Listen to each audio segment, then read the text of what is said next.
ఫిలిప్పీలకు రాసిన పత్రిక 3వ అధ్యాయం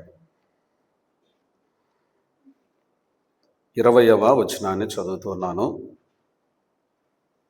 మన పౌరస్థితి పరలోకమునందున్నది,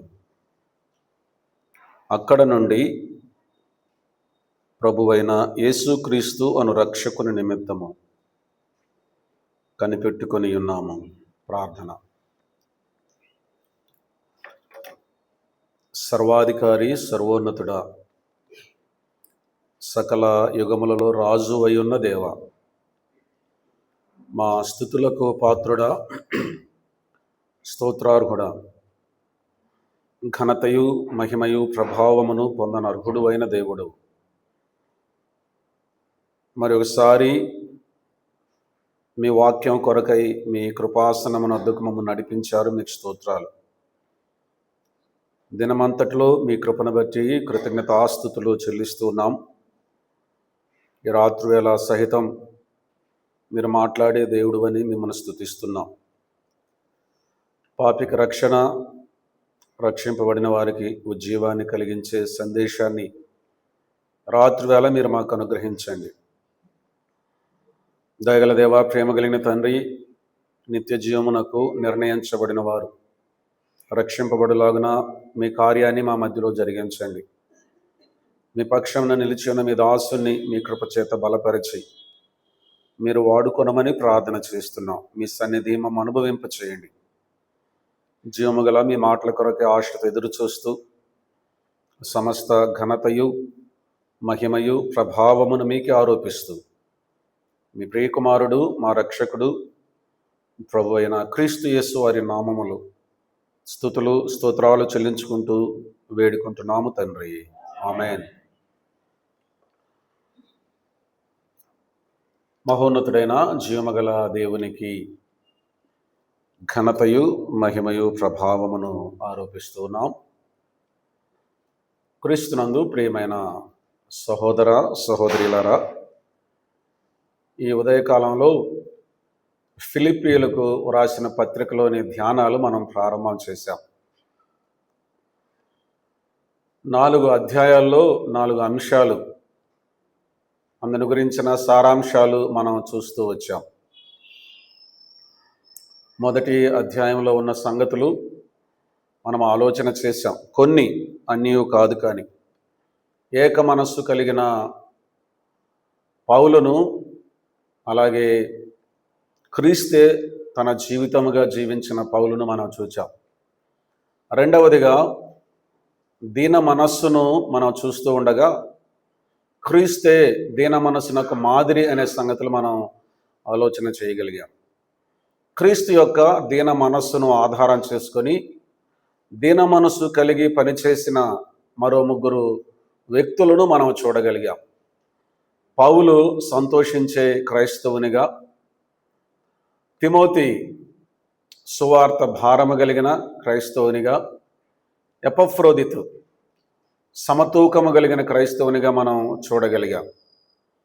blessed Christian, burdened Christian, balanced Christian, వీరు 3. కనుక దీన మనస్సునకు అతి శ్రేష్టమైన మాదిరి ప్రభు అయిన యేసుక్రీస్తు వారు.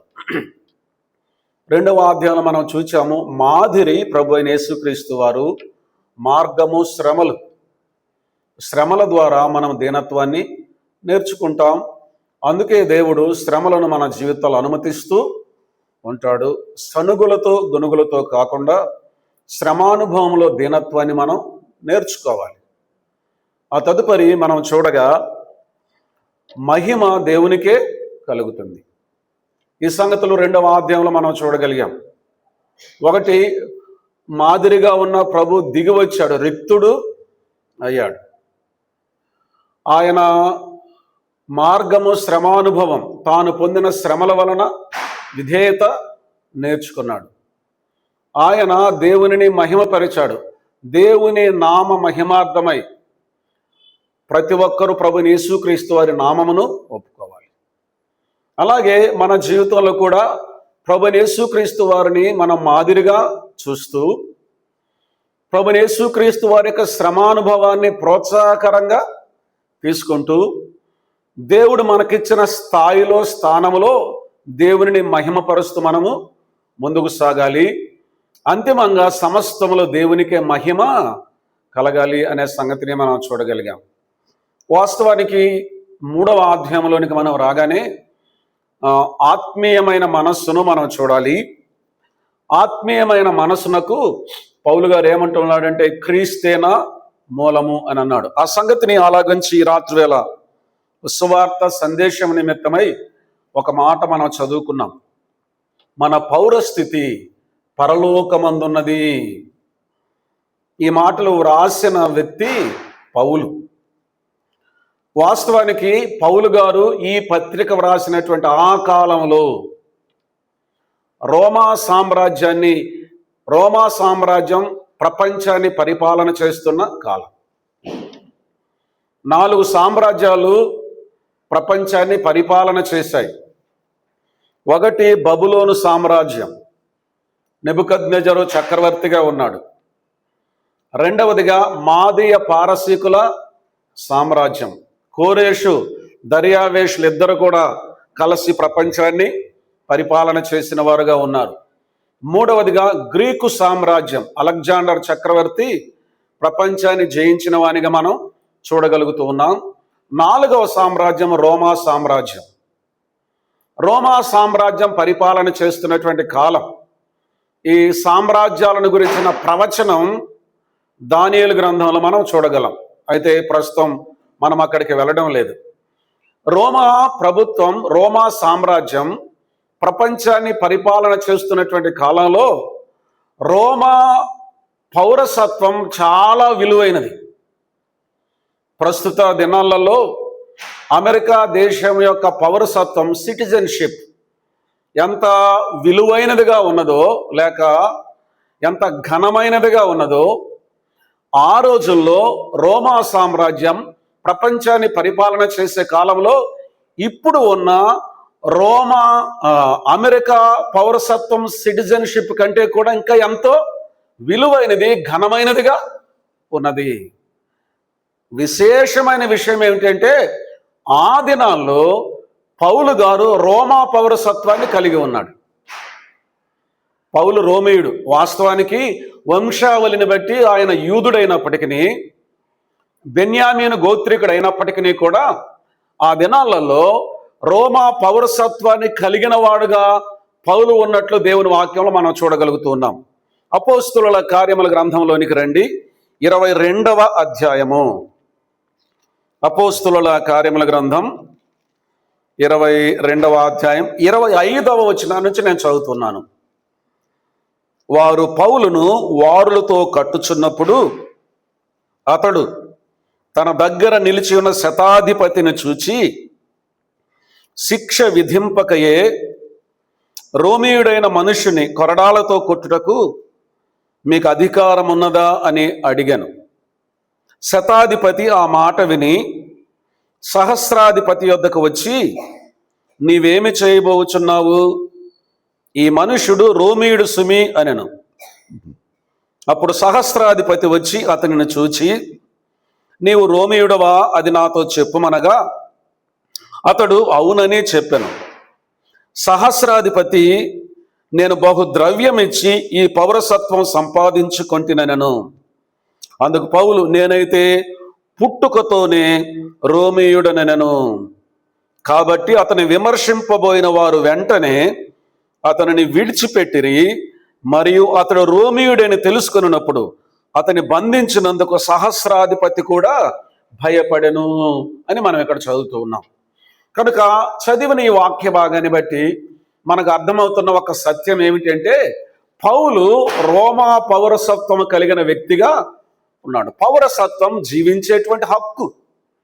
ఒక దేశానికి చెందిన పౌరుడంటే, ఒక దేశానికి సంబంధించిన పౌరసత్వం ఉన్నది అంటే, సిటిజన్షిప్ ఉన్నది అంటే దానికి అర్థం ఆ దేశంలో జీవించే హక్కు ఆ వ్యక్తికి ఉన్నది అని అర్థం. మనందరం కూడా భారతీయులం, భారతదేశంలో జీవించే హక్కు మనకు ఉన్నది. ఆ దినాల్లో రోమీయునిగా ప్రపంచంలో ఎక్కడైనా సరే ఉండగలిగిన హక్కు పౌలుకు ఉన్నది.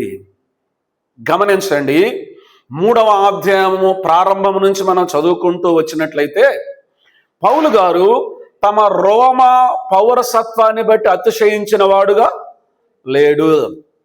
రక్షింపబడక మునుపు, ప్రభు తనను దర్శించక మునుపు రోమా పౌరసత్వాన్ని బట్టి ఎంతగానో అతిశయించిన వానిగా, గర్వించిన వానిగా ఉండొచ్చు. శిష్యులను బంధించుటకు, వారిని హత్య చేయటే తనకు ప్రాణాధారం అనుకున్నాడు. తనకున్న రోమా పౌరసత్వాన్ని ఉపయోగించి అందుకు అవసరమైన అధికార పత్రాన్ని కూడా తీసుకున్నాడు. కానీ ఇప్పుడైతే రోమా పౌరసత్వాన్ని బట్టి పౌలు అతిశయిస్తున్నట్లుగా, గర్విస్తున్నట్లుగా, లేనివాడుగా ఉన్నట్లు మనం చూస్తూ ఉన్నాం. ఇప్పుడు పౌలు సంతోషిస్తున్న పౌరసత్వం, పౌలు తాను ఆనందిస్తున్నటువంటి పౌరసత్వం ఏదైతే ఉందో అది ఇక్కడ 3వ అధ్యాయము 20వ వచనంలో ప్రస్తావిస్తూ ఉన్నాడు. ఏమంటున్నాడు తెలిసిన? మన పౌరస్థితి పరలోకమందున్నది అని అన్నాడు. ఈ లోకంలో అప్పుడున్న రోమా పౌరస్థితి కంటే, ప్రస్తుతమున్న ఏ ఇతర అభివృద్ధి చెందిన దేశాల యొక్క పౌరసత్వము కంటే దేవుని వాక్యం మనకు తెలియచేసే సత్యం ఏమిటంటే, అన్నిటికంటే కూడా ఉన్నతమైనది, శ్రేష్టమైనది పరలోకములో జీవించే హక్కు, పరలోక పౌరసత్వం, పరలోక పౌరస్థితి అనే సంగతి మనకు అర్థం కావాలి. ఈ పౌరస్థితిని గురించిన ఆ ప్రత్యేకత మనకు అర్థం కావాలంటే ప్రభువైన యేసుక్రీస్తు వారు తానే స్వయంగా చెప్పిన ఒక మాటను మనం చదువుదాం. చూడండి, మత్తయి రాసినటువంటి సువార్త 16వ అధ్యాయము. అక్కడ కొన్ని వచనాలు నేను చదువుతున్నాను. మత్తయి రాసిన సువార్త 16వ అధ్యాయం 16వ వచనం నుండి చదువుతున్నాను. చూడండి. అందుకు సీమోను పేతురు, నీవు సజీవుడగు దేవుని కుమారుడైన క్రీస్తువని చెప్పాను. అందుకు యేసు, సీమోను బర్యోనా, నీవు ధన్యుడవు. పరలోకమందున నా తండ్రి ఈ సంగతి నీకు బయలుపరచనే కానీ నరులు నీకు బయలుపరచలేదు. మరియు నీవు పేతురువు, ఈ బండ మీద నా సంఘమును కట్టుదును. పాతాళలోక ద్వారములు దాని ఎదుట నిలువనేరవని నేను నీతో చెప్పుచున్నాను. 19వ వచనాన్ని కూడా చదువుతున్నాను. పరలోక రాజ్యము యొక్క తాళపు చెవులు నీకు ఇచ్చేదను. నీవు భూలోకమందు దేని బంధించదువో అది పరలోకమందును బంధింపబడును. భూలోకమందు దేని విప్పుదువో అది పరలోకమందును విప్పబడునని అతనితో చెప్పాను. ఫిలిప్పి 3:20లో పరలోకము అనే మాట మనం చదవగా, ఇక్కడ మత్తయి రాసిన సువార్త 16వ అధ్యాయంలో ప్రభువైన యేసుక్రీస్తు వారు సంఘమును గురించి మొట్టమొదటిగా పరిచయం చేసిన క్రమంలో ఆయన సంఘాన్ని గురించి పరిచయం చేస్తున్నాడు. ఇక్కడ మత్తయి రాసినటువంటి సువార్త 16వ అధ్యాయంలో ఈ సందర్భంలో నేను చదువుతూ ఉండగా మీరు గమనించి ఉంటారు, కొన్ని లోకాలను గురించి ప్రభువైన యేసుక్రీస్తు వారు ప్రస్తావించాడు. ఎన్ని లోకాలను గురించి ప్రస్తావించాడు? ఎన్ని అంటే 3 లోకాలను గురించి ప్రస్తావించాడు. ఆయన ప్రస్తావించిన 3 లోకాలు మనం చదివాము. ఒకటి, ఆయన పాతాళ లోకమని ప్రస్తావించాడు, భూలోకము అని ప్రస్తావించాడు, పరలోకమని కూడా ప్రస్తావించాడు. 3 లోకాలను గురించి ప్రభువైన యేసుక్రీస్తు వారు ఇక్కడ ప్రస్తావించాడు. ఒక మాట అన్నాడు, సంఘాన్ని గురించి ఆయన తెలియచేస్తూ పాతాళలోక ద్వారములు దాని ఎదుట నిలువనేరవు అని అన్నాడు. మనం చదువుకున్న ఈ వాక్య భాగంలో పాతాళలోకం అనగా ఏమిటి, భూలోకం అనగా ఏమిటి, పరలోకం అనగా ఏమిటి, మనకు తెలిసిన విషయాలని మరలా జ్ఞాపకం చేసుకుందాం. పాతాళముల యొక్క పరిస్థితి మనకు అర్థం కావాలి అంటే లూకా రాసిన సువార్త 16వ అధ్యాయంలోనికి మనం రావాలి. లూకా రాసిన సువార్త 16వ అధ్యాయం అనగానే ఓ 2 వ్యక్తులు మన జ్ఞాపకంలోనికి వస్తారు. వారు ఇరువురు ఎవరంటే లాజరు, ధనవంతుడు అని మనం చూడగలుగుతూ ఉన్నాం. ఇప్పుడు 16వ అధ్యాయంలోనికి రండి. 22వ వచనం నుండి చదువుతున్నాను. లూకా వ్రాసిన సువార్త 16వ అధ్యాయం 22వ వచనం నుండి. ఆ దరిద్రుడు చనిపోయి దేవదూతల చేత అబ్రహాము రొమ్మును ఆనుకొనుటకు కొనిపోబడెను. ధనవంతుడు కూడా చనిపోయి పాతి పెట్టబడెను. అప్పుడు అతడు పాతాళములో బాధపడుచు కనులెత్తి దూరము నుండి అబ్రహామును అతని రొమ్మును ఆనుకొని ఉన్న లాజరును చూచి, తండ్రివైన అబ్రహామా, నా యందు కనికరపడి తన వ్రేలి కొనను నీళ్లలో ముంచి నా నాలుకను చల్లార్చుటకు లాజరును పంపుము, నేను ఈ అగ్ని జ్వాలలలో యాతన పడుచున్నానని కేకలు వేసి చెప్పాను. ఇక్కడ 23వ వచనంలో అప్పుడు అతడు పాతాళములో బాధపడుచు అని మనం చూస్తాం. పాతాళ లోకం యొక్క అనుభవం ఎలా ఉంటుందో ప్రభువైన యేసుక్రీస్తు వారు తానే స్వయాన ధనవంతుడు లాజరును గురించిన సందర్భంలో వివరించడం మనం ఇక్కడ చూస్తూ ఉన్నాం. పాతాళములో ధనవంతుడు ఏమంటూ ఉన్నాడు అంటే, నేను ఈ అగ్ని జ్వాలలలో యాతన పడుచున్నాను అని అన్నాడు. ఇక్కడ మరొక విషయం మనకు అర్థం కావాలి. ప్రభు నమ్ముకొని రక్షింపబడిన పరిశుద్ధులకు పరదైసు ఎలాగైతే అది తాత్కాలికమో, అలాగే నశించి నరకాగ్నిగుండానికి వెళ్ళే పాపులకు కూడా పాతాళం అనేది తాత్కాలికం. పరదైసులో పరిశుద్ధులు ఆ తర్వాత పరలోకంలో శాశ్వతంగా ఉంటారు. పాతాళములో ఉన్నటువంటి పాపులు ఆ తర్వాత నరకములో శాశ్వతంగా ఉంటారు. అదొక సత్యం. అది అలాగుంచి ప్రస్తుతం మనం పాతాళ లోకమును గురించి ఆలోచన చేద్దాం. పాతాళ లోకములో ఉన్న ధనవంతుడు తన అనుభవాన్ని గురించి ఇలాగ చెప్తూ ఉన్నాడు. ఈ అగ్ని జ్వాలలోని యాతన పడుచున్నాడు. నరకంలో కూడా అదే, అగ్ని జ్వాలలో యాతన పడేటువంటి స్థలం పాతాళ లోకం అనే సంగతి మనకు అర్థం కావాలి. పాతాళ లోకం ఉన్నది, అక్కడ అగ్ని జ్వాలలు ఉన్నాయి. ధనవంతుడు సైతం అక్కడ యాతన పడుతూ ఉన్నాడు. ఇక్కడ ఒక చిన్న విషయం మన మనసులోనికి రావాలి. ప్రభువైన యేసుక్రీస్తు వారు ఈ ధనవంతుడు లాజరుని గురించి చెప్పిన సందర్భం ఏమిటంటే, యూదుల యొక్క విశ్వాసాన్ని ఆయన ఎరిగిన వాడే ఇలాగ చెప్తూ ఉన్నాడు. యూదులకు 2 రకాలైనటువంటి విశ్వాసం ఉంటుంది. అదేమిటంటే, ఒక వ్యక్తి యూదుడై పుడితే పరలోకం వెళతాడు, యూదుడై పుట్టడం ద్వారానే పరలోకానికి వెళతాడు అనేది వారి యొక్క విశ్వాసం. రెండవదిగా, ఒక వ్యక్తి ధనవంతుడై పుడితే పరలోకానికి వెళతాడు అనేది వారి యొక్క విశ్వాసం. వారు ఎందుకు అలాగ నమ్ముతారు అంటే, ధనవంతునిగా పుట్టడానికి దేవుడే ఆ వ్యక్తికి ధనం ఇచ్చాడు కాబట్టి, దేవుడు మెచ్చాడు కాబట్టి ఆ వ్యక్తి పరలోకానికి వెళతాడు అనేది వారి యొక్క విశ్వాసం. కానీ ప్రభు అయినటువంటి యేసుక్రీస్తు వారు వారిలో ఉన్న ఈ అసత్యాన్ని, అది సత్యమైనది కాదు అని నివృత్తి చేయటానికే ఆయన ఈ సంగతి చెప్పాడు. వారి విశ్వాసం ఏంటి? యూదుడైతే పరలోకం వెళతాడు, ధనవంతుడైతే పరలోకం వెళతాడు. ప్రభు చెప్పిన విషయం ఏంటో తెలిసిన, ఇక్కడ ఒక యూదుడైన ధనవంతుడే పాతాళానికి వెళ్ళాడు. ఈ ధనవంతుడు పాతాళములో అగ్ని జ్వాలలలో యాతన పడుతూ ఏమంటున్నాడంటే, తండ్రివైన అబ్రహామా అని ప్రస్తావించాడు. అనగా అబ్రహాం యొక్క వంశావళిలో నుండి వచ్చిన వాడే ఈ యొక్క వ్యక్తి. కనుక రెండవదిగా, ఆ ధనవంతుడు కూడా చనిపోయి పాతి పెట్టబడినన్నాడు. అతడు ధనవంతుడు కనుక యూదా వంశానికి చెందిన అబ్రహాం వంశంలో నుండి వచ్చిన, అలాగే ధనవంతులై ఉన్నప్పటికీ కూడా పాతాళానికి, నరకానికి వెళ్ళే పరిస్థితి ఉందని ప్రభువారికి జ్ఞాపకం చేస్తూ ఉన్నాడు. కనుక పాతాళం, నరకం తప్పించుకోవటానికి ఒక విషయాన్ని అక్కడ ప్రస్తావించాడు. మారు మనస్సు అనే మాట అక్కడ ఉంది. ఎవరికైనా సరే పాతాళము తప్పించుకునే మార్గం ఏమిటంటే, పాతాళం తప్పించుకోగలిగిన ఒక విషయం ఏమిటంటే మారు మనస్సు అని అన్నాడు. అందుకే ధనవంతుడు ఏమన్నా తెలిసిన, నాకు 5 సహోదరులు ఉన్నారు, వారు ఇక్కడికి రాకుండా నిమిత్తం వాళ్ళు మారు మనసు పొందాలి, కనుక లాజరును పంపాం అనగా ప్రభు అన్నాడు, అక్కడ మోషే ప్రవక్తలు ఉన్నారు అని అన్నాడు.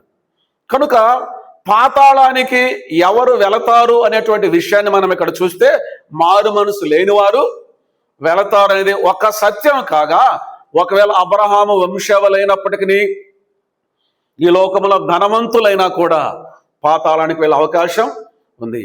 కానీ మనకు అర్థం కావాల్సిన విషయం ఏంటంటే పాతాళం అగ్ని జ్వాలలతో కూడినది.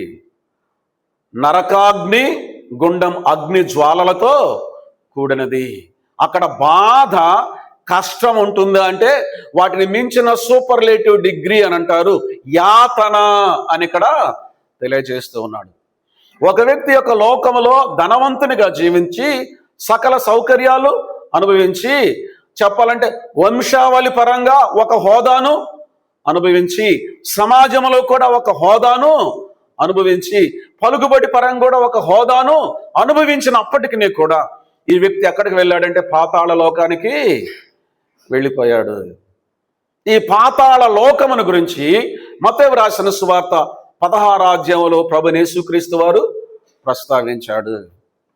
ఇంకొక లోకం కూడా అక్కడ మనకు కనిపించింది. అదేమిటంటే పరలోకము అనే మాట మనం చూడాలి. ప్రకటన గ్రంథంలోనికి రండి, 21వ అధ్యాయము. ప్రకటన గ్రంథం 21వ అధ్యాయం 3వ వచనం నుండి చదువుతున్నాను. వచనం 3 నుండి. అప్పుడు ఇదిగో దేవుని నివాసము మనుషులతో కూడా ఉన్నది, ఆయన వారితో కాపురముండును, వారాయన ప్రజలై ఉందురు. దేవుడు తానే వారి దేవుడయుండి వారికి తోడై ఉండును. ఆయన వారి కన్నుల ప్రతి బాష్ప బిందువును తుడిచివేయును.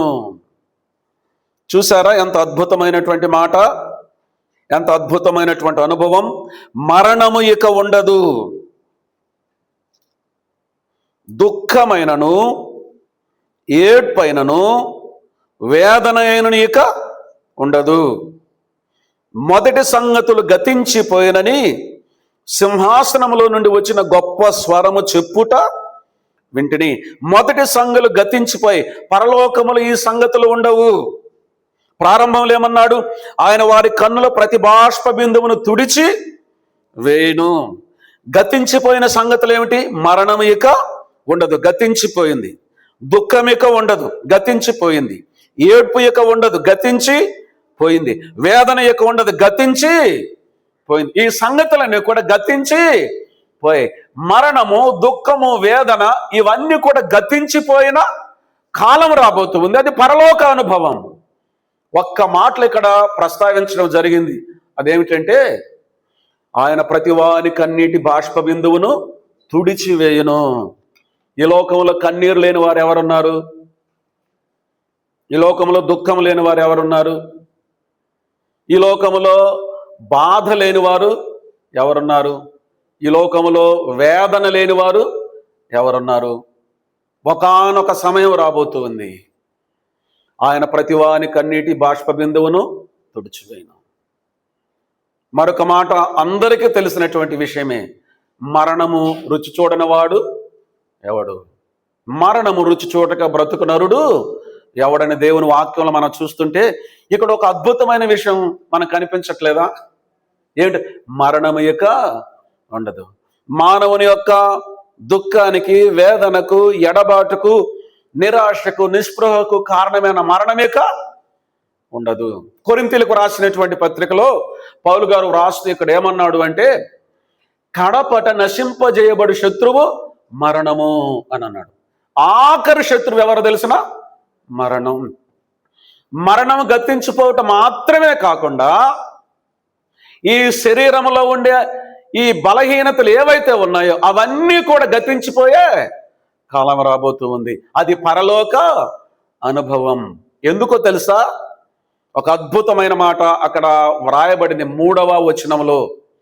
ఇదిగో దేవుని నివాసము మనుషులతో కూడా ఉన్నది, వారు ఆయనతో, ఆయన వారితో కాపురముండును, వారు ఆయన ప్రజలై ఉందురు. ఈ మరణం గతించిపోవటానికి, దుఃఖము, ఏడ్పు, వేదన ఇవన్నీ గతించిపోవటానికి కారణం ఎవరు చెప్పండి? దేవుడే. దేవుని నివాసం, దేవుని సన్నిధి అక్కడ ఉంటుంది. ఆయన వారితో కాపురముండును అనగా దేవునితో కలిసి జీవించే అనుభవం, ఆయనతో కాపురం ఉండే అనుభవం, జీవము కలిగిన దేవుని సన్నిధానంలో యుగాయుగములు ఉండేటువంటి అనుభవం, అంతము లేని జీవితం. ఇదిగో దేవుని నివాసం మనుషులతో కూడా ఉన్నది. 2 రకాల లోకాలు మనం చూచాం. పాతాళ లోకం యాతనకరమైన స్థలం, పరలోకం ఏ స్థలం అని చెప్పొచ్చు? మరణం గతించిపోయిన స్థలం, ఆనందకరమైన స్థలం. మానవుని వేధిస్తున్నవన్నీ కూడా గతించిపోయిన స్థలం పరలోకం. 2 ఉన్నాయి, పాతాళ లోకం ఉంది, పరలోకం ఉంది. అయితే ఈ మధ్యలో ఇంకొక లోకాన్ని గురించి కూడా ప్రభువు చెప్పాడు. అదే మనం చదివాం కదా, మనందరం ఇష్టపడే లోకం, మనందరము ఎప్పుడు ఉండాలనుకునే లోకం, ఉండకపోయినా కూడా, ఉండే అవకాశం లేకపోయినా కూడా విడిచిపెడతామని తెలిసి కూడా ఎప్పుడు మనం ఉండాలనుకునే లోకం ఏ లోకం? భూలోకం. ఈ భూలోకాన్ని గురించి దేవుని వాక్యంలో చాలా స్పష్టంగా తెలియజేయబడింది. కీర్తన గ్రంథంలో భక్తుడు వ్రాస్తూ ఏమన్నాడు అంటే, ఆకాశములు దేవుడైన యెహోవా వశము, ఆయన భూమిని నరులకు ఇచ్చి ఉన్నాడు అని మనం చూస్తాం. ప్రస్తుత లోకంలో, ప్రస్తుతం ఉన్నటువంటి దినాలలో పండితులు, శాస్త్రవేత్తలు విపరీతంగా ప్రయాసపడుతూ కనిపెట్టాలని చూస్తున్నటువంటి ఒక విషయం ఏంటంటే, భూమి మీద తప్ప మరి ఎక్కడైనా సరే మనుషుడు నివసించడానికి అవకాశం ఉందా? అదే ఇప్పుడు మానవుని ప్రయత్నం అంతా. కానీ మానవుని ప్రయత్నం విఫలమవుతుంది. ఆ సంగతిని బైబిల్ చెప్తుంది. అదేంటో తెలిసిన, మానవుడు ఇప్పుడు మనం ఉన్నటువంటి జీవితం, శరీరమందు జీవిస్తున్నటువంటి యొక్క జీవితం, జీవించగలిగిన లోకం కేవలం భూలోకము మాత్రమే. అదే దేవుని వాక్యంలో చెప్తున్నాను. 115వ కీర్తనలో చదువుదాం, చూడండి. 115వ కీర్తన 16వ చరణం చదువుతున్నాను. 115వ కీర్తన 16వ చరణం. ఆకాశములు యెహోవా వశము, భూమిని ఆయన నరులకిచ్చి ఉన్నాడు. భూమిని దేవుడు ఎవరికి ఇచ్చాడట? నరులకి ఇచ్చి ఉన్నాడు. కనుకే మనం బ్రతకటానికి అవసరమైన గాలి, శ్వాస ఎక్కడ దొరుకుతుంది? భూమి మీదనే దొరుకుతుంది. ఒకసారి పరిచయ నిమిత్తమై హిమాచల్ ప్రదేశ్ వెళ్ళటం జరిగింది. హిమాలయాల్లో చాలా ఎత్తైనటువంటి పర్వతాలు ఉన్నాయి. జలోరి పాస్ అనేటువంటి ఒక స్థలం ఉంది, అక్కడికి వెళ్ళాం, ఏం పర్లేదు. రోహతంగ్ పాస్ అనేటువంటి ఇంకో స్థలం ఉంది, హిమాలయాల్లోని అత్యంత ఎత్తైన స్థలం. కొంతమంది యాత్రికులు అక్కడికి వెళ్ళి వస్తూ ఉంటారు. అక్కడ ఉన్న సమస్య ఏంటంటే, కొన్నిసార్లు అక్కడ మనకు అవసరమైనటువంటి ప్రాణవాయువు, ఆక్సిజన్ అందదు. అందకుండా చనిపోయినటువంటి సందర్భాలు కూడా ఉన్నాయట. దానికి అర్థం ఏంటి? కొంత పైకి వెళితే మనం నివసించడానికి అవసరమైన ప్రాణవాయువు కూడా దొరకదు, ఆక్సిజన్ కూడా దొరకదు. అందులో ఉండవలసిన ఆక్సిజన్, కార్బన్ డైఆక్సైడ్, నత్రజని ఏవే ఉంటాయి కదా, చదువుకున్న వాళ్ళకి తెలుసు. అవేవి కూడా అందవు, మనుషులు చనిపోయే అవకాశం ఉంది. కనుక మనం పీల్చుకొని బ్రతకటానికి, శ్వాస పీల్చడానికి అవసరమైన గాలి భూమి మీద ఉంది. పైరు పండించుకోవటానికి అవసరమైన అనుకూలత భూమి మీద ఉంది. వర్షానికి అనుకూలత భూమి మీద ఉంది. ఆహారాన్ని ఉత్పత్తి చేసే విషయాలన్నీ భూమిలో ఉన్నాయి. మనకు త్రాగటానికి అవసరమైన నీరు భూమి మీద ఉంది. ఇవన్నీ కూడా మానవుడికి నివాసయోగ్యంగా ఉన్నాయి. భూమి మీద గల కారణం ఏంటంటే, జవాబు ఒక్కటే, పండితులకు అర్థం కావటంలా, భూమిని దేవుడు నరులకు ఇచ్చి ఉన్నాడు అనింది. ఈ భూలోకాన్ని దేవుడు మనం నివసించడానికి ఆయన సిద్ధపరిచి, కావలసిన వనరులన్నీ ఏర్పరిచి ఇక్కడ ఉంచాడు. ఆ సత్యం మనకు అర్థం కావాలి. ఈ సత్యం లోకానికి అర్థమైతే ప్రభు నమ్ముకోవాలి. భూమిని ఆయన నరులకు ఇచ్చి ఉన్నాడు అనే మాట మనం చూస్తాం. అంత మాత్రమే కాకుండా నెహెమ్యా గ్రంథం 9వ అధ్యాయంలో ఒక మాట వ్రాయబడింది. ఆయన సృష్టించిన వాడు, సృష్టిని కాపాడుతున్న వాడు అని. హెబ్రీలకు రాసినటువంటి పత్రిక 1వ అధ్యాయంలో 2 మాటలు ఉన్నాయి, 3-4 వచనాలు. సృష్టిని నిర్మించిన వాడు, అంత మాత్రమే కాదు, నిర్వహించుచున్న వాడు. Organising the creation. కేవలం సృష్టిని నిర్మించటం మాత్రమే, నిర్మాణం అంత మాత్రమే కాదు, నిర్వహణ కూడా అవసరం. ఉదాహరణకు, భూమి ఉండవలసినటువంటి స్థానంలో ఉండకుండా ఒక మూరెడు సూర్యునికి దగ్గరగా జరిగింది అనుకోండి, ఏం జరుగుతుంది? భస్మం అయిపోతుంది. ఉండాల్సినటువంటి స్థానంలో ఉండకుండా మూరెడు దూరంగా జరిగింది అనుకోండి, గడ్డగట్టిపోతుంది. మనుషుడు నివసించడానికి అవకాశమే ఉండదు. కనుక భూమి ఏ కక్షలో ఉండాలో ఆ కక్షలో ఉండాలి. సూర్య చంద్ర నక్షత్రాదులు ఏ కక్షలో ఉండాలో అక్కడే ఉండాలి. అలాగూ ఉండినట్లుగా కాపాడుచున్నవాడు దేవుడే. అందుకేమన్నా తెలిసిన, సృష్టిని నిర్మించిన వాడు, సృష్టిని నిర్వహిస్తున్న వాడు. ఏమిటి? ఈ యొక్క భూమి. కొన్ని సంవత్సరాల క్రితం నేను ఒక వ్యాసం చదివాను వార్తాపత్రికలో. సాక్షి అనే వార్తాపత్రికలో ఒక వ్యాసం నేను చదివాను. కొంతమంది శాస్త్రవేత్తలు పరిశీలన చేసి కనుక్కున్న విషయం ఏమిటి అంటే, సహజంగా మనకు తెలుసు భూభ్రమణము, భూ పరిభ్రమణము అని. భూమి తన చుట్టూ తాను తిరుగుతూ సూర్యుని చుట్టూ తిరుగుతూ ఉంటుంది. దాన్ని భూభ్రమణము, భూ పరిభ్రమణము అని అంటారు. అయితే శాస్త్రవేత్తలు క్రొత్తగా కనిపెట్టిన విషయం ఏమిటంటే, భూమి ఈ తిరిగేటువంటి క్రమంలో ఎంత వేగంగా తిరగాలో అంత వేగంగా తిరగటం లేదంట. వేగం తగ్గిందంట, ఆలస్యం అవుతూ ఉందంట.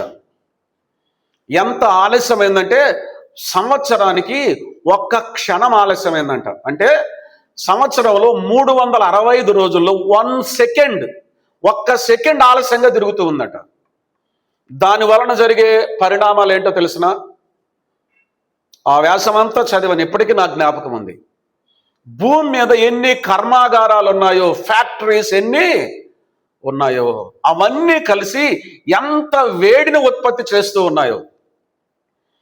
బిలాయ్ స్టీల్ ప్లాంట్కి వెళ్ళాను, బిలాయ్ ఉక్కు కర్మాగారానికి. అక్కడ నేను చూసిన విషయం ఏమిటంటే, ఇనుమును ద్రవ రూపంలోనికి కరిగిస్తూ ఉన్నారు.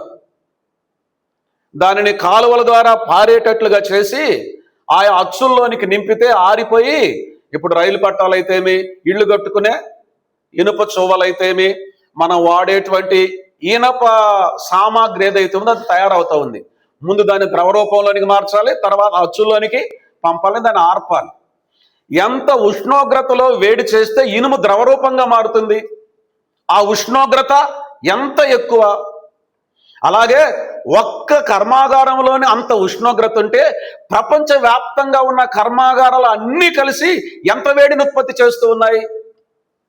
వారు కనిపెట్టి వ్రాసిన విషయం ఏమిటంటే, ప్రపంచవ్యాప్తంగా ఉన్న కర్మాగారాలు అన్నీ కలిసి ఎంత వేడినైతే ఉత్పత్తి చేస్తూ ఉన్నాయో, భూమి సంవత్సరానికి 1 క్షణం ఆలస్యంగా తిరిగినందువలన అంతకు 100 రెట్లు ఎక్కువ వేడిని ఉత్పత్తి చేస్తూ ఉందంట.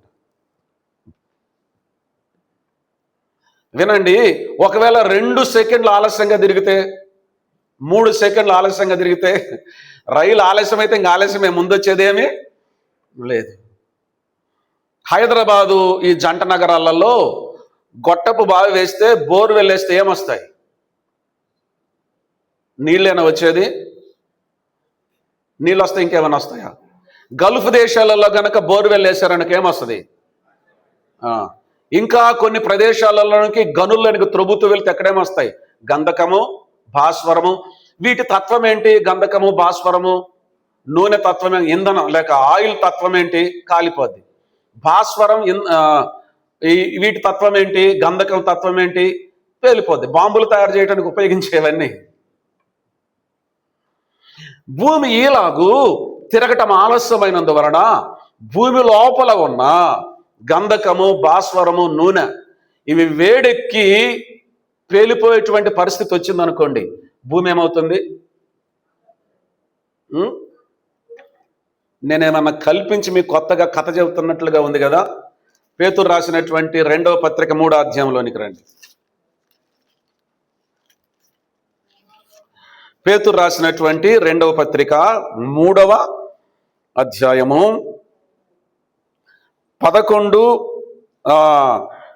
10వ వచనాన్ని చదువుతా ఉన్నాను.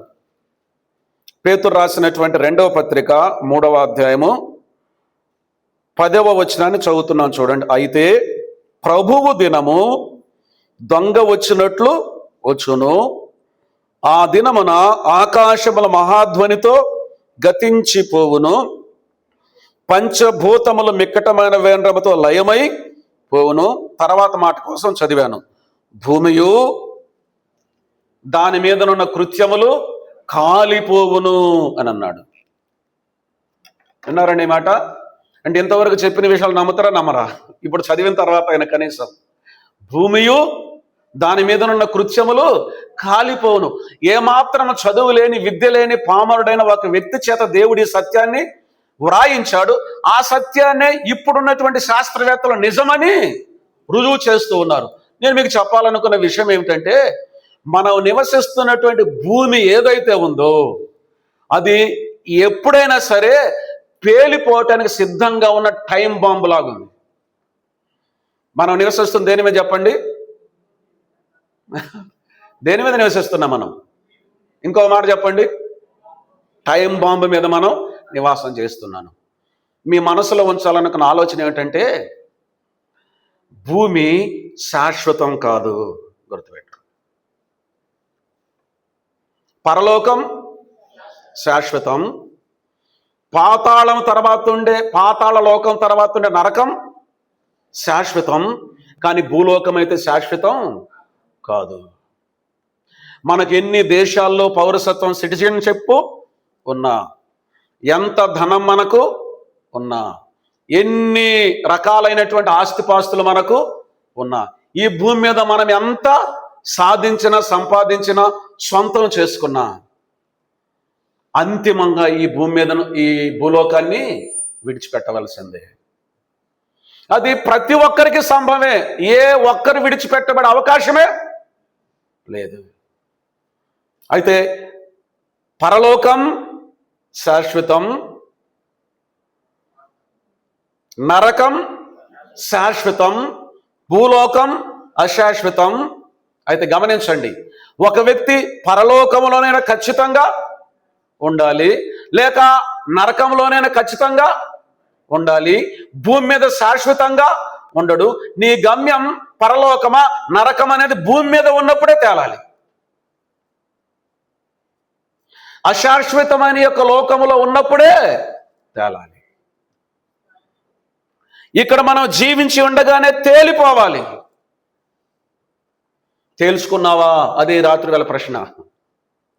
భూమి మీద తాత్కాలికంగా ఉండటానికి ఎంతగానో ప్రయాసపడుతున్నావు, కష్టపడుతున్నావు, ఉన్నతమైన స్థితిలోనికి ఎదగటానికి ఎన్నో శ్రమ పడుతూ ఉన్నావు, మంచిదే. కానీ అశాశ్వతమైన ఈ లోకం కోసం నువ్వు ప్రయాసపడుతున్నావు. కానీ శాశ్వతంగా ఉండే లోకంలో నీ గమ్యం ఏంటో అర్థమైందా నీకు? పౌలు గారు ఎటువంటి వాడు తెలిసినా? ముందుగా చెప్పాను, మత సంబంధమైన విషయంలో అగ్రజుడు, పౌరసత్వం విషయంలో అగ్రజుడు, లేక పలుకుబడి విషయంలో అగ్రజుడు.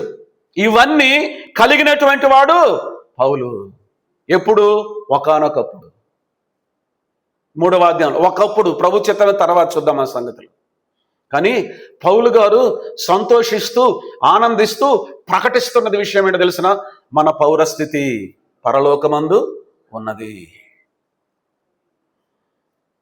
క్రీస్తునందు ప్రియమైన వారలారా, ఈ లోకంలో మనం భారత పౌరులమే, మంచిదే. వివిధ దేశాల్లో పౌరసత్వం ఉంటే కూడా మంచిదే. వీటన్నిటికంటే మించింది, వీటన్నిటికంటే అవసరమైంది, వీటన్నిటికంటే కావాల్సింది ఏంటో తెలిసిన? పరలోకం యొక్క పౌరస్థితి నీకుందా?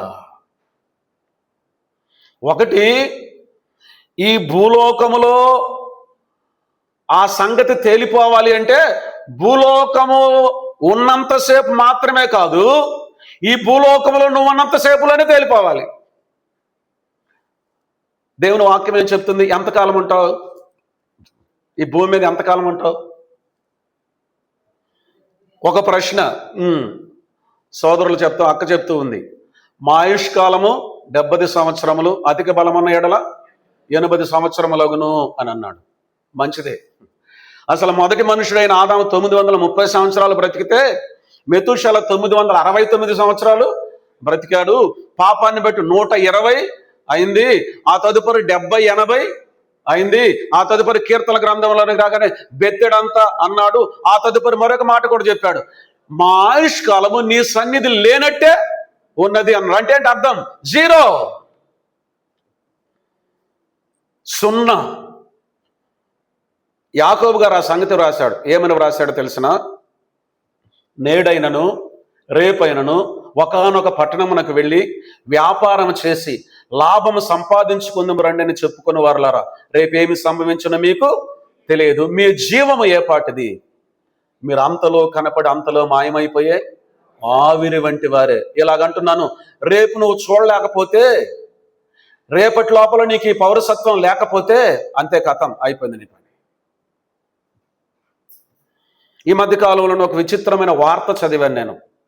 ఒక వైద్యశాలలో, ఒక హాస్పిటల్లో 39 సంవత్సరాల వయసు కలిగిన ఒక కార్డియాలజిస్ట్, గుండె డాక్టరు హాస్పిటల్లోనే ఉన్నాడు. రౌండ్స్లో తిరుగుతూ ఉన్నాడు, రోగులందరినీ చూస్తూ ఉన్నాడు. తన యొక్క డాక్టర్లు కూడా అదే హాస్పిటల్ ఉన్నారు. వాళ్ళ మధ్యలోని కుప్పకూలి చనిపోయాడు గుండెపోటుతో. గుండె డాక్టర్ గుండెకి ఏం లేదు, గ్యారంటీ లేదు. అదే దేవుని వాక్యం చెప్తున్న విషయం. రేపేమి సంభవించును నీకు తెలియదు. మరణం అందరికీ ప్రాప్తం అవుతుందండి. కానీ విషయం ఏంటో తెలిసిన, మరణం లోపలే ఏం కావాలి? పరలోక పౌరసత్వం కావాలి. మరణాన్ని తప్పించుకోగలిగిన వారు ఎవ్వరు కూడా. ఇంకొక సంఘటన కూడా చెప్తాను వినండి. గుజరాత్ రాష్ట్రానికి చెందిన ఒక కార్డియాలజిస్ట్, ఆయన పేరు గౌరవ గాంధీ. వయస్సు 46 సంవత్సరాలు. 16,000 గుండెల ఆపరేషన్ చేశాడు. 2023వ సంవత్సరం జూన్ నెల 8వ తారీఖున గుండెపోటుతో చనిపోయాడు. వాళ్ళ ఇంటి వాళ్ళు వెళ్ళి, రోజు వాకింగ్ వెళ్తావు కదలే, ఈరోజు వాకింగ్ వెళ్ళినట్టు చలనం. విషయాలు ఎందుకు నేను చెప్తున్నానంటే, మానవునికి రేపటిని గురించిన నిశ్చయత లేదు. ఈరోజు బాగున్నాడే, మాట్లాడుతున్నాడే, అందరితో సంభాషణ చేశాడు, సహవాసం చేశాడు, రేపేమైపోయాడు? మాయమైపోయాడు. మరణం తప్పదు. కానీ మరణం లోపల ఒక వ్యక్తి పరలోక పౌరసత్వాన్ని కనుక సంపాదించుకుంటే ధన్యుడే. ఎప్పుడు మరణం వచ్చినా దిగులు లేదు. ఒకటి, ఈ పౌరసత్వం ఎప్పుడు నీకు దొరుకుతుందో తెలిసిన, పరలోక పౌరసత్వం ఎప్పుడు దొరుకుతుందో తెలిసిన, మరణం లోపల దొరుకుతుంది, మరణాథ లోపల దొరుకుతుంది. మరణాథ అంటే ఏంటి? ప్రభువైన యేసుక్రీస్తు వారి యొక్క 2వ రాకడ. నీ గమ్యం ఏంటో ఈ 2 సంభవాల లోపలే తేలిపోవాలి. నీ మరణము లోపల తేలిపోవాలి, లేక మరణాథ ప్రభు రాకడ లోపల లేకపోతే శాశ్వతంగా అగ్నిలో ఉండబోతావు. క్రీస్తునందు ప్రియమైన వారలారా, పౌలు గారు ఇక్కడ చెప్తున్న విషయం ఏంటో తెలిసిన, ఆశీర్వాదకరమైన, అద్భుతమైన, శ్రేష్టమైన విషయం ఏంటో తెలిసిన, మన పౌరస్థితి పరలోకమందు ఉన్నది. పోయినసారి వచ్చినప్పుడు చెప్పానో లేదు నాకు జ్ఞాపకం లేదు, మరలా చెప్తున్నాను వినండి. బహుశా చెప్పినట్లే నాకు గుర్తుంది.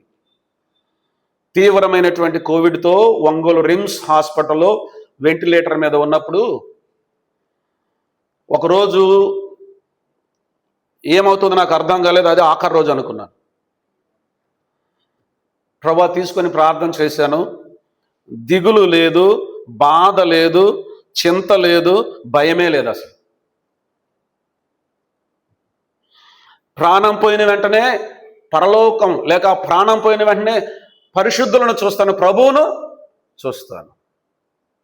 ప్రభువా తీసుకొని ప్రార్థన చేశాను. ఇంకా ప్రాణం ఎందుకు పోలేదని కూడా అనుకున్నాను. నిజం చెప్తున్నాను. దిగులు లేదు, చింత లేదు, బాధ లేదు, కష్టం లేదు, భయం లేదు, దుఃఖం లేదు. ఎందుకు చెప్పండి? నా పౌరస్థితి ఎక్కడుంది? మన పౌరస్థితి పరలోకమందు ఉన్నది.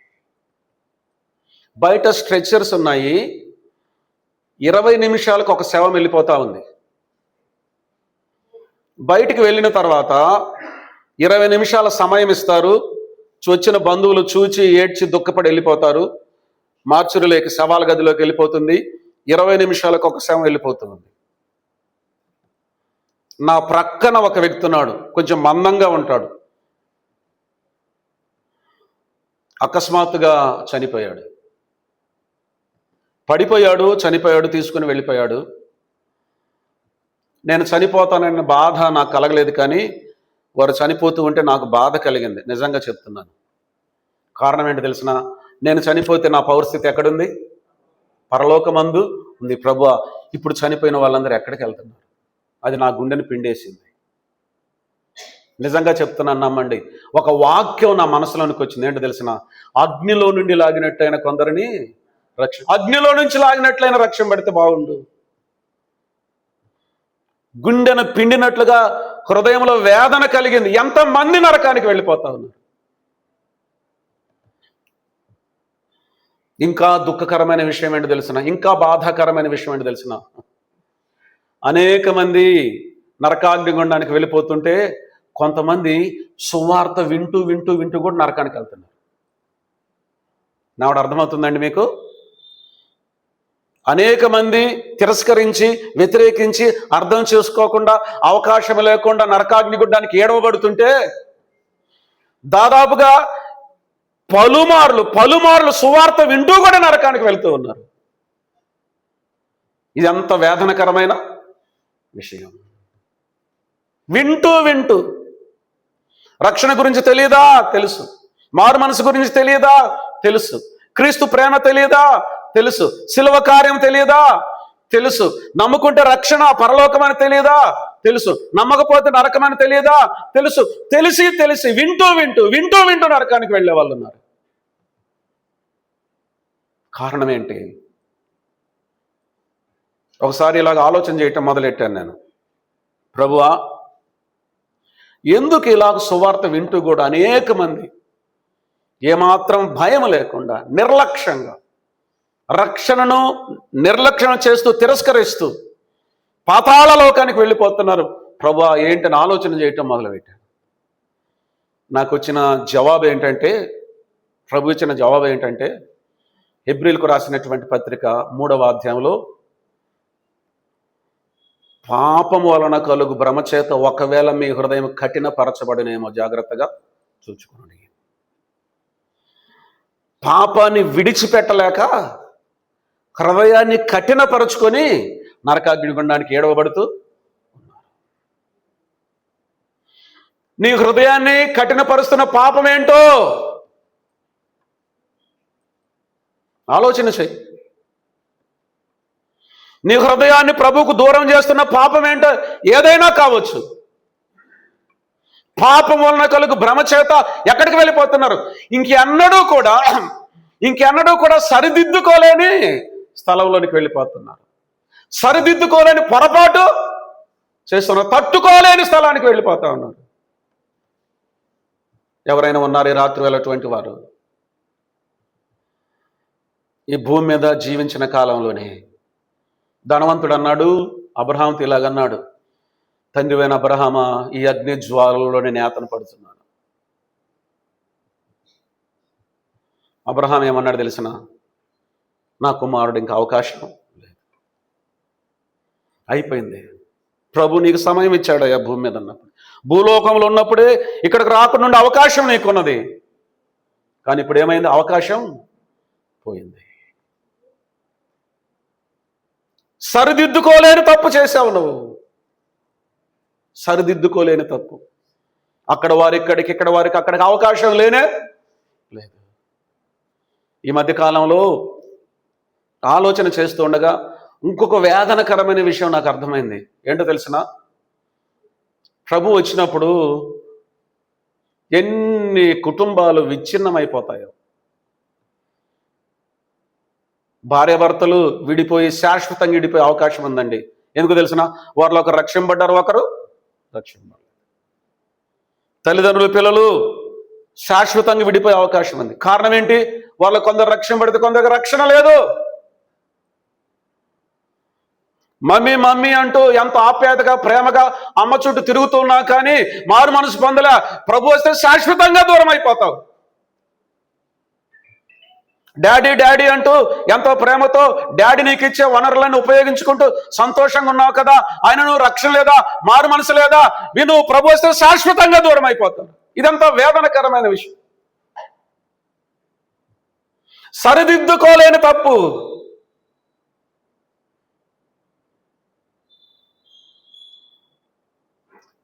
నేను, నా భార్య, నాకు 3 పిల్లలు, 5గురం. ఈ భూమి మీద ఎలా ఉన్నా పర్లేదు, ప్రభు మాకు ఇచ్చింది చాలు. నాకున్న సంతోషం ఏంటి తెలిసిన, అందరం పరలోకంలో ఉంది. అందరం ప్రభువుని నమ్ముకున్నాం, రక్షింపడ్డాం. నేను ప్రభువుని నమ్ముకొని రక్షింపడ్డా, నా భార్య రక్షింపడింది, నా 2 కుమార్తెలు రక్షింపడ్డా, నా కుమారుడు రక్షింపడ్డా. చాలు ప్రభువా, చాలు చాలు. ఇంతకు మించిన గొప్పతనం లేనే లేదేమో. అందరం ఉంటాం అక్కడ, చాలు, అదే చాలు. విడిచిపెట్టబడి శాశ్వతంగా దూరం అయిపోతే ఎవరు పూరించగలరండి ఆ లోటు? సహోదరులారా, సహోదరులారా, భర్తను గురించి, భార్యను గురించి, పిల్లలను గురించి, తల్లిదండ్రుల గురించి ఏం ఆలోచన చేస్తా ఉన్నారు? భూమి మీద ఉన్నాంలేండి, ఇంకా కొద్ది కాలం ఉంటామేమో తెలీదు, మనం వెళ్తామో, ప్రభు వస్తాడు, భూమి పేలిపోతుంది, ఇవన్నీ వాస్తవమే. కానీ విషయం ఏంటి తెలిసిన, ధైర్యంగా ధీమాగా ఉండగలిసిన విషయం ఏంటి తెలిసిన, నీ సిటిజన్షిప్. పౌలు గారు ఇలాగన్నాడు, మన పౌరస్థితి ఎక్కడుంది? పరలోకమందు ఉంది. ఎంత బతిమాలుకుంటూ ఉన్నారు. అవసరమైతే కాళ్ళు చేతులు పట్టుకుని కూడా బతిమాలు అనిపిస్తుంది. ఎందుకు తెలిసిన, నరకానికి వెళ్ళకూడదు. కొన్నిసార్లు మనం ఇలాగ అనుకుంటాం, ఏంటో తెలిసిన, శత్రువు కూడా ఈ బాధ ఉండకూడదు నాయన అనుకుంటాం. బాబా, శత్రువు కూడా నరకానికి వెళ్ళకూడదు, మరి మనము, మన కుటుంబ సభ్యులు? నేను ముగించబోతూ ఉన్నాను. ప్రభు నమ్ముకొని రక్షింపడ్డం మంచిది, సంతోషం. ఇంకెంతమంది మన కుటుంబంలో కన్నీరు విడవండి, ప్రభువును బతిమాలుకోండి, మీ కుటుంబ సభ్యులు బతిమాలుకోండి. అయ్యా బాబు, శాశ్వతంగా దూరం అయ్యేటువంటి పరిస్థితి రాకూడదు. ముగింపులో ఒక విషయం ఖచ్చితంగా చెప్పాలి. ఈ పౌరస్థితి మనకు ఎలా వస్తుందో తెలిసిన 2 మాటలు ఉన్నాయి అక్కడ. ఆ సహస్రాధిపతి ఏమన్నాడు అంటే, నేను బహుద్రవ్యం ఇచ్చి ఈ పౌరసత్వాన్ని సంపాదించుకున్నాను అని అన్నాడు. డబ్బు కట్టి పౌరస్థితిని నేను సంపాదించుకున్నాను అన్నాడు. పౌలు గారు ఏమన్నాడు తెలుసా, నేను పుట్టుకతోనే రోమియుడను అని అన్నాడు. కనుక పరలోక పౌరసత్వం ఏదైతే ఉందో అది ద్రవ్యమిస్తే వచ్చేది కాదు, డబ్బిచ్చి కొనేది కాదు, దాన ధర్మాలు చేస్తే వచ్చేది కాదు, పుణ్యకార్యాలు చేస్తే వచ్చేది కాదు, యజ్ఞయాగాదులు చేస్తే వచ్చేది కాదు. అక్కడికి వెళ్ళటానికి మార్గాన్ని దేవుడే సిద్ధపరిచాడు. ఆ మార్గమే ప్రభువైన యేసుక్రీస్తు వారు. ఆ వాక్యం మనం చదవాలి. పేతురు రాసినటువంటి మొదటి పత్రిక 1వ అధ్యాయం. పేతురు రాసిన మొదటి పత్రిక 1వ అధ్యాయం 3-4 వచనాలు కలిసి ఉన్నాయి, చదువుతున్నా చూడండి. 3వ వచనం, 4వ వచనం. మన ప్రభువగు యేసుక్రీస్తు తండ్రి అయిన దేవుడు స్తుతింపబడునుగాక. మృతులలో నుండి యేసుక్రీస్తు తిరిగి లేచుట వలన, ఈ మాట గుర్తుపెట్టుకోండి, అనగా లేచుట వలన జీవముతో కూడిన నిరీక్షణ మనకు కలుగునట్లు, అనగా అక్షయమైనదియు నిర్మలమైనదియు వాడబారనిదియునైన స్వాస్థ్యము మనకు కలుగునట్లు ఆయన తన విశేష కనికరము చొప్పున మనలను మరలా జన్మింప చేసి. ఇది ద్రవ్యముతో వచ్చేది కాదు. ఎలా వచ్చేది? మరలా జన్మింప చేసిన మరో జన్మతో వచ్చేది. ఏంటో తెలిసిన, క్రీస్తు యేసునందు తిరిగి జన్మించడం, ఆయన మృతుల్లో నుండి తిరిగి లేచుట వలన మనలను జన్మింప చేస్తాడు. అసలు ఈ పాతాళానికి, ఈ నరకానికి కారణం ఏం తెలిసిన? పాపం. దేవుడు పరిశుద్ధుడు, పరలోకం పరిశుద్ధమైంది. పాప నివృత్తి జరిగితేనే, పాప క్షమాపణ జరిగితేనే అక్కడ ప్రవేశం. అది మన క్రియల ద్వారా కాదు, ప్రభువైన యేసుక్రీస్తు వారి యొక్క బలియాగం ద్వారానే. మన దేహంతో చేసిన పాపము నిమిత్తం ఆపాద మస్తకం గాయపరచబడి దారదారులుగా చివరి బొట్టు వరకు రక్తం కాల్చి ప్రాణం పెట్టి సమాధి చేయబడి మరణాన్ని జయించి తిరిగి లేచి ఉచితంగా నీకు రక్షణ ఇస్తున్న క్రీస్తు ప్రేమకు లోబడతావా? నిన్ను తనతో పాటు నరకాగ్ని గుండానికి ఈడ్చుకొని పోయి అపవాదికి లోబడతావా? నీ జవాబేంటి? ఎవరు కావాలి? యేసుప్రభు అన్నాడు, నేనే మార్గము, సత్యము, జీవము. నా ద్వారా తప్ప ఎవడన్నా తండ్రి యొద్దకు. ఈ రాత్రి వేళ ఈ మార్గం ఉచితమండి. ఎక్కడికి వెళ్ళే మార్గం? పరలోకానికి వెళ్ళే. పరలోక పౌరసత్వం క్యూలో నిలబడి దరఖాస్తులు చేసుకొని ఎదురు చూచి చివరకు తిరస్కరించబడేది కాదు ఇది. ఉన్న చోటుని ఉన్న పాటిని నీవు ఎవరైనా సరే, యేసు ప్రభు పాపినైన నన్ను క్షమించు. సూక్ష్మములు మోక్షం అన్నారు, కానీ ఖర్చు లేదు, కాల తిప్పట లేదు. చేయవలసిన కార్యం అంతా ప్రభుని యేసుక్రీస్తు వారే చేశాడు. ఈ సమస్య మనం పరిష్కరించలేంది. ఎవరు పరిష్కరించాడు? ప్రభువే పరిష్కరించాడు. ఇది మన వల్ల ఏది కాదు, ప్రభువే చేశాడు. రాత్రి వేళ ఎవరైనా సరే ఇంతవరకు ప్రభువుని అంగీకరించి రక్షింపబడకుండా పాపంలోని కొనసాగుతూ ఉంటే నిన్ను క్షమించడానికి ప్రభు సిద్ధంగా ఉన్నాడు. ఆయన శిలువ రక్తం చేత నిన్ను కడగటానికి ఆయన సిద్ధంగా ఉన్నాడు. నీవు పాపివని నీకు అర్థమైతే, నీ హృదయంలో పశ్చాత్తాపం కలిగితే ఒక్క మాట చెప్పేలాగా దేవునితో, దేవా నేను పాపిని, నా కొరకై ప్రభువైన యేసుక్రీస్తు వారి యొక్క శిలువ బలియాగాన్ని నేను హృదయపూర్వకంగా నమ్ముతున్నాను, పాపినైన నన్ను క్షమించి, అంతే చాలు. క్రీస్తు ప్రేమకు బద్ధుడవు, బద్ధురాలు అవుతావా? అపవాది నాశనానికి వెళ్ళిపోతావా? రేపేం జరుగుతుందో తెలియదు. మన ప్రాణానికి నిశ్చయత లేదు, ప్రభు రాకడను గురించి మనకు తెలియదు.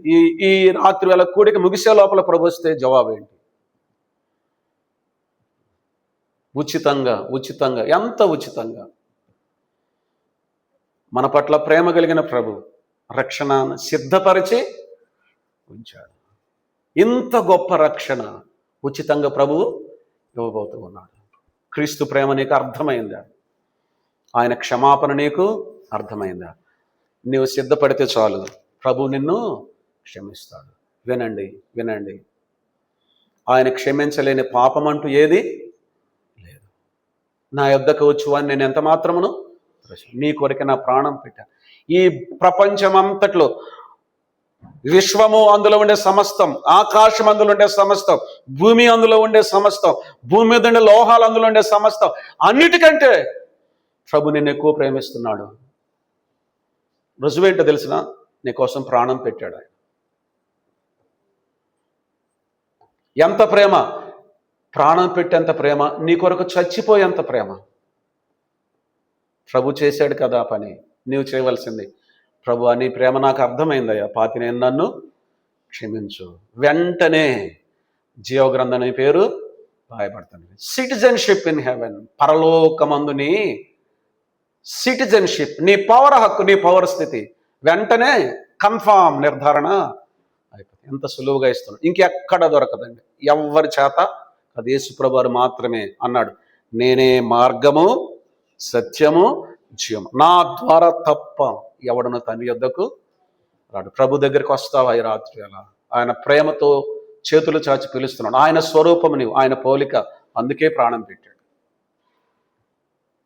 ఈ రాత్రి వేళ ఆయన ప్రేమకు లోబడతావా? గొప్ప రక్షణ, నిత్య జీవంతో కూడిన నిరీక్షణ ప్రభు అనుగ్రహించబోతున్నాడు. తలలోంచి కళ్ళు మూసుకున్నట్లయితే ప్రార్థన చేద్దాం.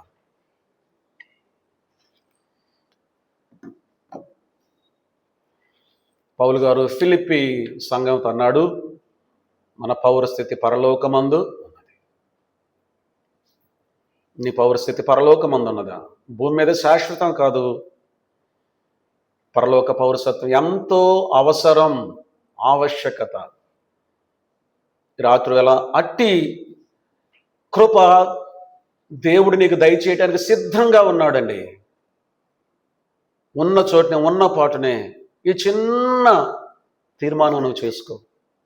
పాపం విషయమై పశ్చాత్తాపడి నీ పాపం కోసం బలి అయిపోయిన యేసుక్రీస్తు ప్రభునందు విశ్వాసం ఉంచి, ఆయన మరణ పునరుద్ధానమునందు నమ్మకం ఉంచి క్షమించమని అడిగి తిరిగి జన్మించిన అనుభవం నీవు పొందినట్లయితే నీ జన్మను బట్టి పరలోక పౌరసత్వం నీకు వస్తుంది. దేవుడు జీవగ్రంథంలో నీ పేరు వ్రాస్తాడు.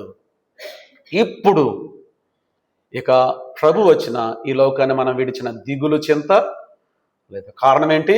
మన పౌరస్థితి పరలోకమందు ఉన్నది. ఘనుడు అనే దేవా, ప్రేమ కలిగిన తండ్రి, మా ఆడల మీ ప్రేమ ఎంత గొప్పది, వర్ణించలేము. మీ ప్రియకుమారుడైన క్రీస్తు యేసు వారిని మా పక్షంగా బలి చేశారు ప్రభువా. ఆయన కార్చిన రక్తంలో పాప క్షమాపణ, మరణ పునరుద్ధానంలో గొప్ప రక్షణ ఉచితంగా ఇస్తున్నారు. మీ ప్రేమను స్వీకరించే మనస్సు ఇంకను ఇప్పటి వరకు పొందని వారికి దయచేయండి. ఇది వంశపారంపర్యం కాదు, ఇది మతం కాదు, అర్థమయ్యే కృపను దయచేయండి. ఈ సువార్త వినిన వారు ఎవ్వరూ నరకానికి వెళ్లకుండా సహాయం చేయండి ప్రభు. పాతాళ లోకానికి వెళ్లకుండా సహాయం చేయండి. పరలోక రాజ్య పౌరసత్వాన్ని పొందే కృపను దయచేయమని ఘనత, మహిమ, ప్రభావంలో మీకు ఆరోపిస్తూ మీ ప్రియకుమారుడు, మా రక్షకుడు ప్రభు అయిన క్రీస్తు యేసు వారి నామం పేరట స్తుతులు స్తోత్రాలు చెల్లించుకుంటూ వేడుకుంటున్నాము తండ్రి. ఆమేన్. ప్రకటనలు చేసి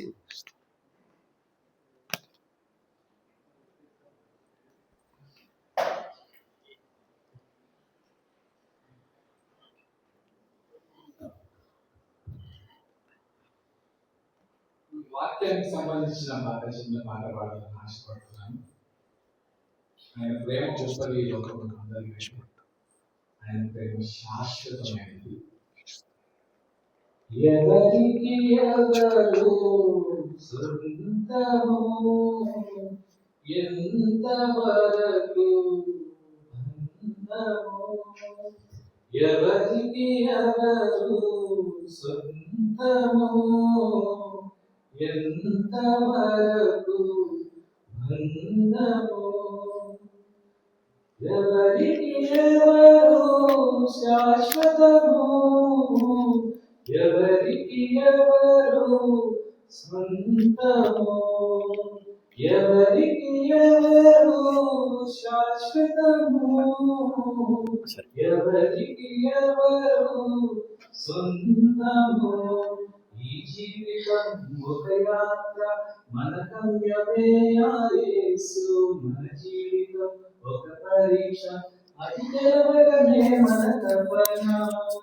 ఎవరికి ఎవరు సొంతము, ఎంతవరకు బంధము, తల్లిదండ్రుల ప్రేమ ఈ లోకమున్నంత వరకే, అన్నదమ్ముల ప్రేమ అనురాగమున్నంత వరకే, స్నేహితుల ప్రేమ, ప్రియురాలి ప్రేమ, స్నేహితుల ప్రేమ, ప్రియుని ప్రేమ నిదరమున్నంత వరకే,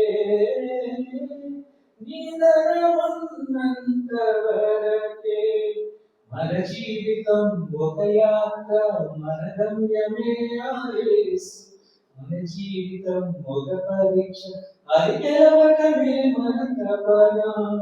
ఎవరికి ఎవరు ఈ లోకములో, ఎంతవరకు మనకి బంధం, ఎవరికి ఎవరు సొంతము, ఎవరికి ఎవరు శాశ్వతము.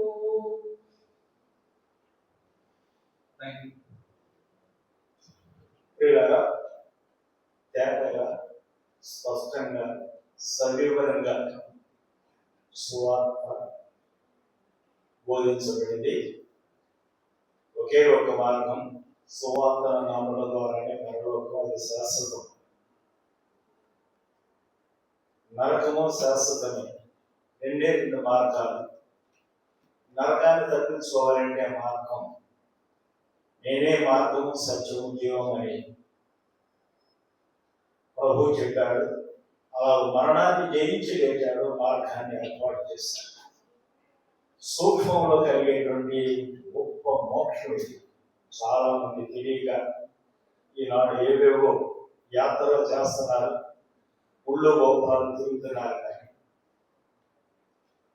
రక్షణ అనేటువంటిది మానవునికి అవసరమని, ఆది మానవుడైనటువంటి ఆదాము చేసిన పాపం, ఆ పాపానికి శిక్ష మనమే కనుక ఆ శిక్ష తప్పించగలిగేటువంటి వాడు ఏ ఒక్కడు లేనప్పుడు దేవుడే మానవుడిగా ఈ లోకానికి రావడం, ఆయన దీనత్వం, ఆయన సాత్వికం, ఆయన శిలువ మరణం, ఆయన పునరుత్థానం, ఆయన ఆరోహణం, ఆయన తిరిగి రాబోతూ ఉన్నాడు అనేటువంటి లేఖనాలు వినేటువంటి ఎవరైనా ఒక్కరైనా సరే ఇంకా ప్రభు నెరవేర్చుకుంటున్నాను.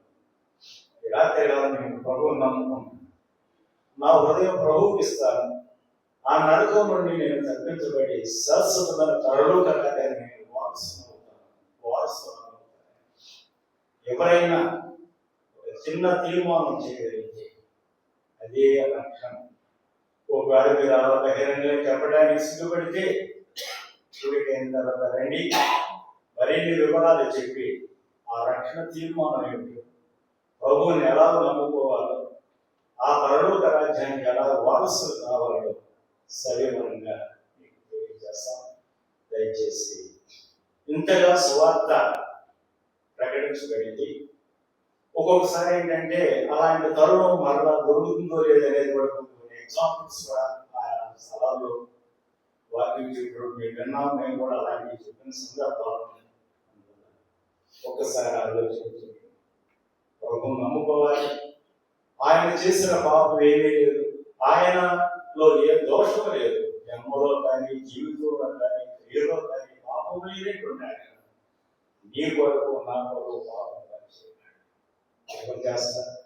ఇవాళ ఎవరైనా అడిగితే, ప్రధానమంత్రిని అడిగితే నన్ను శాంక్షన్ చేస్తాడేమో, ఇవాళ ముఖ్యమంత్రిని అడిగితే హాస్పిటల్లో ఉన్నానంటే నీకు బిల్లు శాంక్షన్ చేయవచ్చు, నీ కొరకు ప్రాణం పెట్టి ఇక గొప్ప రక్షణ ఇచ్చేటువంటి ఆ ప్రభువుని సాయంకాలం ఒక్కసారి ఆలోచించి మీ హృదయం అలాంటి తీర్మానం ఏదైనా ఆలోచించి మరింత వివరంగా ఆ సంగతిని తెలియజేస్తాం. గమనించండి, రేపటి ప్రకటనలు రేపు ఆరాధన 10:30 కాదు 10 గంటలకి. తర్వాత ఇది ఆరాధన తర్వాత ఇద్దరు దైవదాసులు మాట్లాడతారు. మొట్టమొదటిగా ఐదేళ్ళు మాట్లాడతారు, తర్వాత కోశలు కూడా మాట్లాడతారు. తర్వాత కూడా 2 మెసేజ్లు ఉంటాయి భోజనాల తర్వాత. చివరికి రాత్రి 1 ఎందుకంటే గతంలో మనం 3 దినాలు ఏర్పాటు చేసుకునేవారు. కొంత ఎంప్లాయీస్ వాళ్ళు మేము రిటైర్ అయిన వాళ్ళు మాకేమి ఇబ్బంది ఉండదు కానీ ఇక్కడే ఉంటాం, కానీ అది ఇలా ఎంప్లాయీస్ రావడం కష్టం. 2 రోజులు ఏర్పాటు చేసుకుంటే బాగుంటుంది అందరూ అన్న దాన్ని పెట్టి 2 రోజులు ఏర్పాటు చేసాం కనుక 2, 2, 4, 5, 10 మెసేజ్లు వినాలనే ఉద్దేశంతో ఇలా ఏర్పాటు చేయడం జరిగింది. కాబట్టి రేపు గమనించండి, వాళ్ళ బయట సంఘాలను వచ్చేటువంటి వారిని ఆరాధన చూస్తుంది రండి. ఆరాధన మాత్రం 10 గంటలకే ఉంటుంది. పేపర్లో 10:30 వేసాం, అది మామూలుగా మీటింగ్స్ చేయము, యథావిధిగా అలా వేసుకుంటారు. కానీ మనం ఆరాధన 10 గంటలకు అలా సిద్ధపడండి. మనకు భోజన ఏర్పాట్లు ఉన్నాయి, భోజనం చేసుకుని సెలవు తీసుకుందాం. తిరిగి యథావిధిగా 10 గంటలకు వచ్చి ఆరాధనలో పొందుదాం. అలాగే కురుములు కూడా స్థానిక సంఘం కూడా ఆరాధన కానీ ఈ సంఘం వ్యతిరేకంగానే నేను దాన్ని పెట్టడానికి వీలుపడదు. అందువల్ల సహోదరులు అన్నారు, వారితో పాటు సుధాకర్ అలాగే దివాకర్ ఉంటాయి కదా, మీరు అక్కడ ఆరాధన చూసుకుని వస్తారు. వారితో ప్రార్థించదా ఇంతటితో కూడి ముగించబడి